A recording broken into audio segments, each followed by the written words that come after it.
खंडे काळि महाकाळि कालनीरदवर्णिनि कालकण्डात्मजादे श्री भद्रकाळि नमोऽस्तुते। दारुकादिमहादुष्ट दानवौघनिषूदने दीनरक्षणदक्षे श्री भद्रकाळि नमोऽस्तुते। चराचर जगन्नाथे चन्द्रसूर्याग्निलोचने चामुण्डे चण्डमुण्डे श्रीभद्रकाळि नमोऽस्तुते।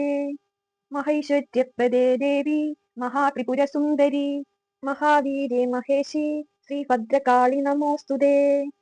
सर्वव्याधिप्रशमनि सर्वमृत्युनिवारिणि सर्वमन्त्रस्वरूपे श्रीभद्रकाळि नमोऽस्तुते। पुरुषार्थप्रदे देवी पुण्या पुण्यफलप्रदे परब्रह्मस्वरूपे श्रीभद्रकाळि नमोऽस्तुते। भद्रमूर्ते पगाराध्ये भक्तसौभाग्यदायिके भवसङ्कटनाशे श्रीभद्रकाळि नमोऽस्तुते। निस्तुले निष्कळे नित्ये निरपाये निरामये नित्यशुद्धे निर्मले श्रीभद्रकाळि नमोऽस्तुते।